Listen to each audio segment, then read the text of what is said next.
That would be just a tragedy. Woo!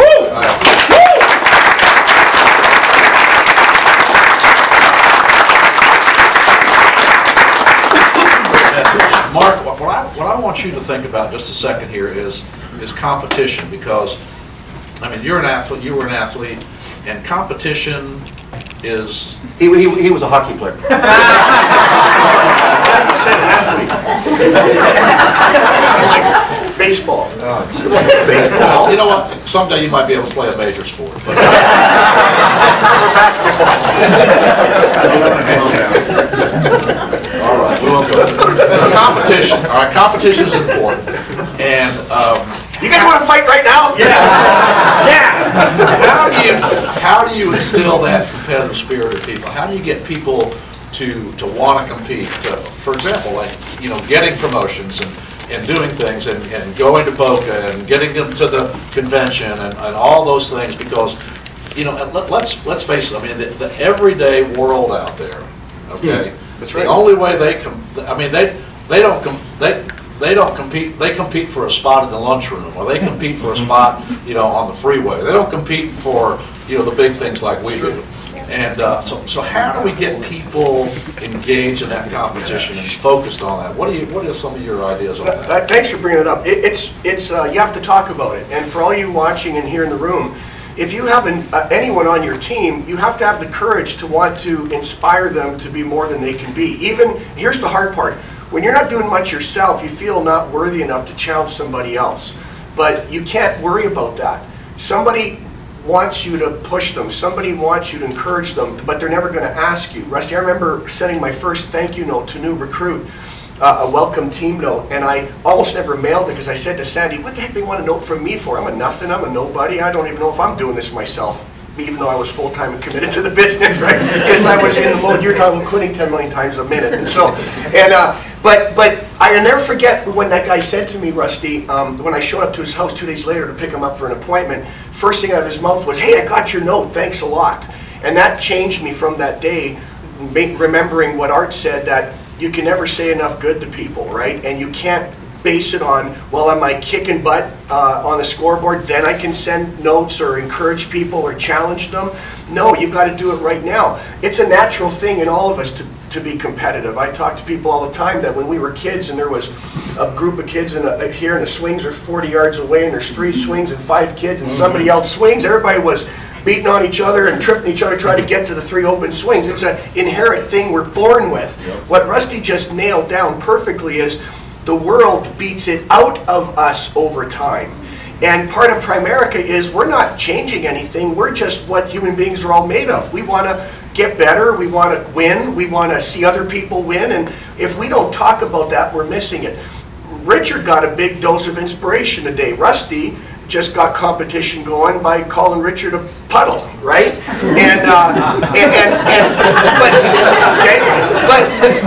But that's competition. Because he came in the back and he was like, he had to have a water because his throat was parched because he was like miscombobulated from it.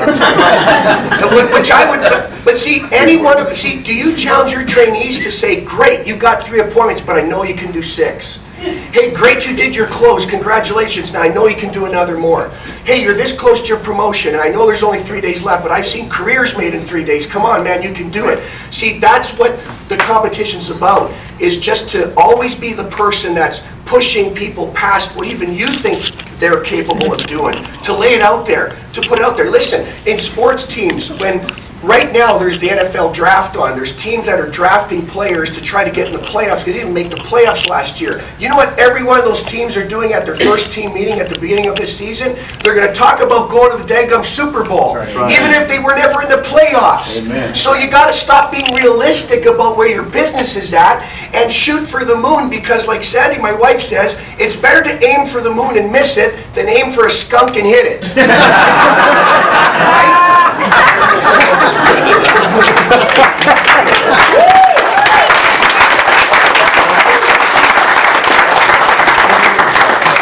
Sandy, we always knew you were smarter than Mark.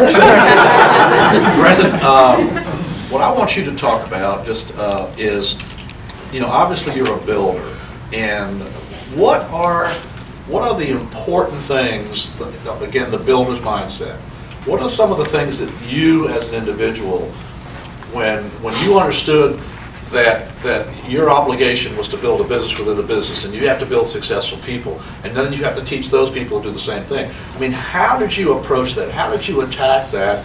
How did you develop your system?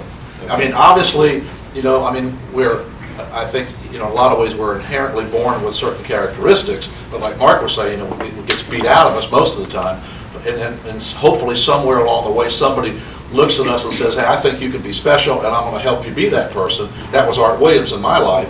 So how did you build your business? I mean, how did you develop the mindset, and what did you do in terms of putting the things together in your head, you know, to eventually get it out there into the team and transfer that whole thinking to the field staffs and the, you know, Brandon Neals and all those great team leaders you have. How did you do that? Well, I think what I think we've done a good job at it, is when I got in the business, you know, in the beginning I didn't believe Chris Howard. He said he made $30,000 a month. I was one of the most skeptical, verge of cynical people you've ever met. And so I just didn't believe it. So when he came over to my house the first night, it was probably the worst primary appointment I've ever seen.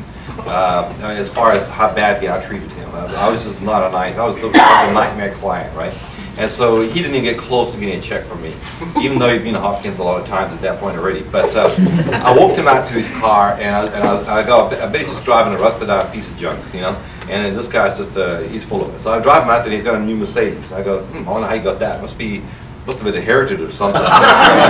So then I went to his office, and he said, he's showing me numbers. And so he said he made $30,000 a month. I said, I need to see the numbers. I need to see some paychecks, you know.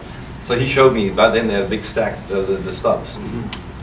And then it just blew my mind that this guy was making $30,000 a month. And so that's amazing. So I had to get my head around how does a person do that. So I got the leaders bulletins out, and I go, how does he make $30,000? I started to draw it out. And after I drew it out, I go, he's not that good. I go, it's amazing. He's got a couple, 3 regional leaders, and they're doing, this regional's doing 10, 12, this one's doing 10, 15, and next minute he's got a $60,000 base shop. Then he had a couple RVPs, and I added them up. I go, this is a handful of people he's really got as directs. And I think a lot of people, they come in and they see a person like Chris Howard out there, and in their mind, they conjure up in their mind, this person is way greater than they put this person on way too big of a pedestal. That's right. And totally right. So what I try to do is I try and show people, try and get their head around, they got to wrap their head around it. And so when I help them understand the numbers.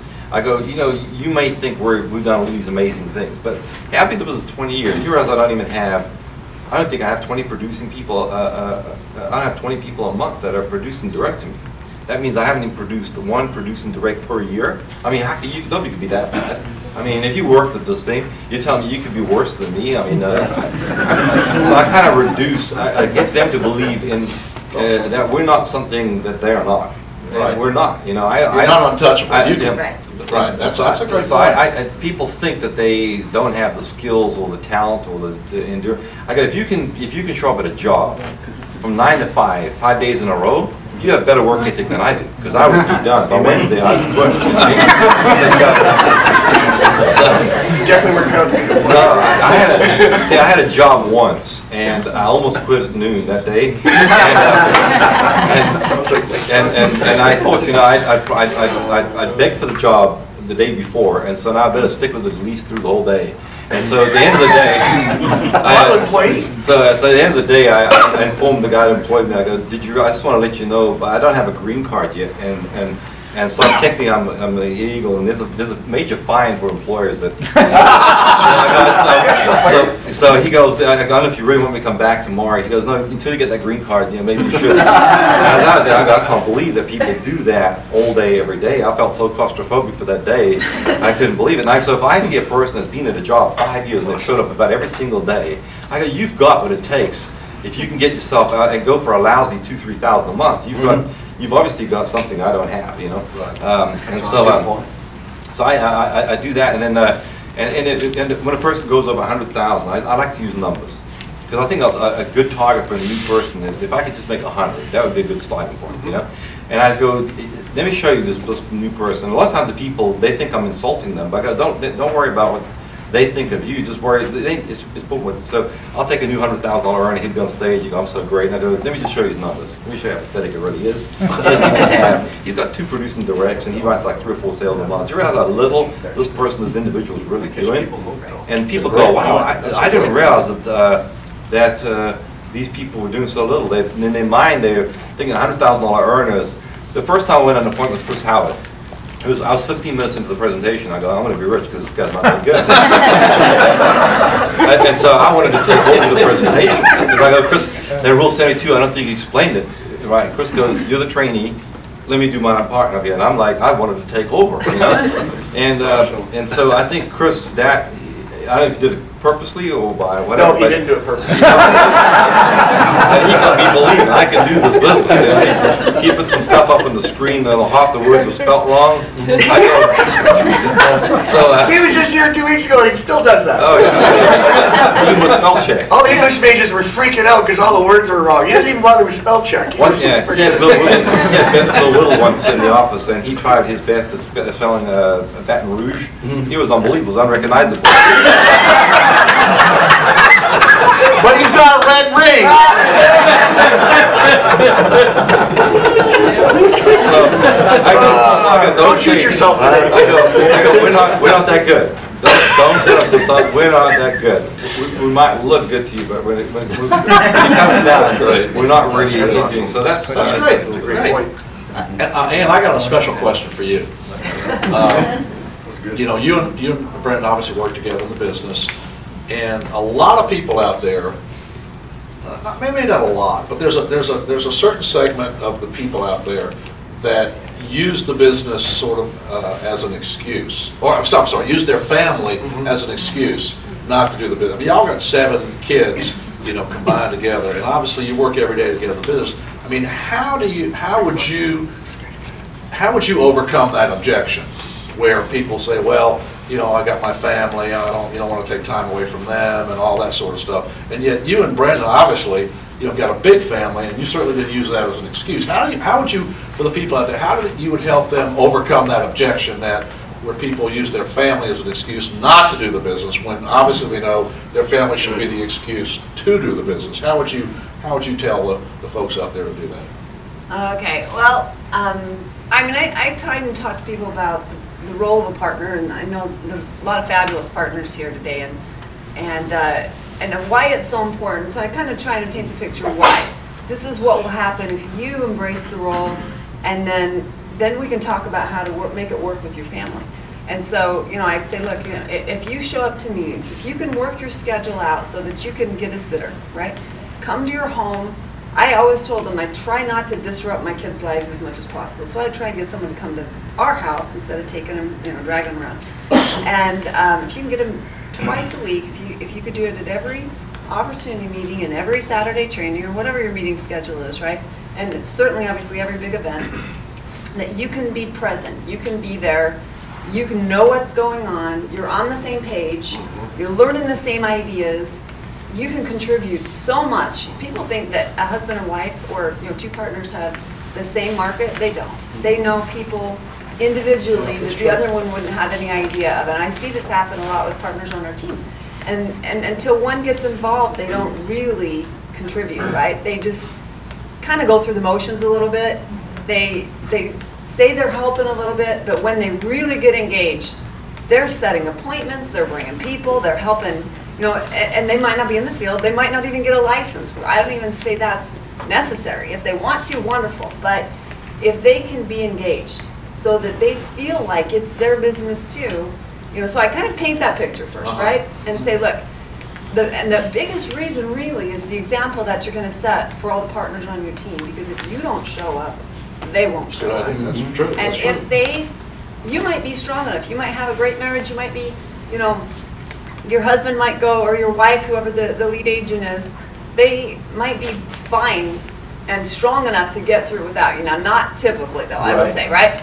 But even if you say that's the case, that's not going to be the case for all these people on your team. And when they go through a discouraging patch, and they, you know, they have a hard time, that husband or wife at home, that spouse at home, is not going to be ready to build them back up and sell the dream to them again, and to say, hey, no, you can't quit. This is our future, right? This is our family on the line.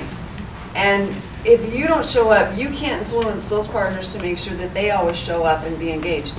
And I can tell you, like with this new awesome little base shop we've got going, the partners, every one of them are there. Awesome. Every one of them, actually, we haven't even said you have to get licensed. They all just did. Mm-hmm. I mean, and they all show up to every training. So they've got babysitters. Yeah. So what I'm hearing you say, it's an attitude. It's definitely an attitude of how you project to those people. You know what's in it for them. Because I really do think if we can get people to understand what's really, a little bit of a selfish moment, what's in it for them ultimately, the partner, that they will then become more engaged, and they won't use that as an excuse anymore. And then you can help them develop a practical solution. How do you handle it with your kids? What do you do? And you have to have a little support system, and you can help them talk through that and say, well, who could you have help you with, if your son's got a baseball game this night or if something's going on, and you can decide what's the right thing for your family, but you really need to be engaged, And then I always talk to them about the benefits for their family and how amazing it is to put your kids and it is a family business, like Richard and Mindy and us were talking about last night, what an amazing environment for your kids to grow up in, and the positive influence they have. Our kids they just love to have people over at our house. They know all the $1 million earners' names. They know all. When we took our sons to the convention last time, they were so excited to meet everyone. We couldn't get them to go to bed that night because they were wanting to talk till 4 o'clock in the morning. Why don't you tell the story when Brennan was like 9, we saw him in the middle of the night. We've taken the kids on the company trips, right? And they just love the environment. So one time, little Brendan, who's not little anymore, he's getting married in a few weeks actually, but we took him on a trip. He's probably 10 years old. And he's a numbers guy, just like his dad. And so he calls up Bobby Buisson. He realizes in Cancun that Bobby is in the same hotel. And he calls the hotel operator and he says, I talked to Bobby Buisson. He puts him through his room, and it's like maybe 11 o'clock at night. And he goes, oh, this is Brendan Merton's son. I just want to know how big your bonus was last month. Bobby, we didn't know about this. He was blown away. We see him in the elevator the next day, and he tells us about it. We're like, oh my gosh! But they really have come to embrace the business. And that's why if our kids want to work with us, what does that say about it? Mm-hmm. They want the lifestyle, they want the environment, the friendship, the association. Love what Richard said about hanging around the right people. That's what it's all about, and it is really shown in their decisions and the goals they have for their life and the things they've already even done at this point. Awesome. Well, folks, thank you so much for your comments. That was awesome. Let's give you a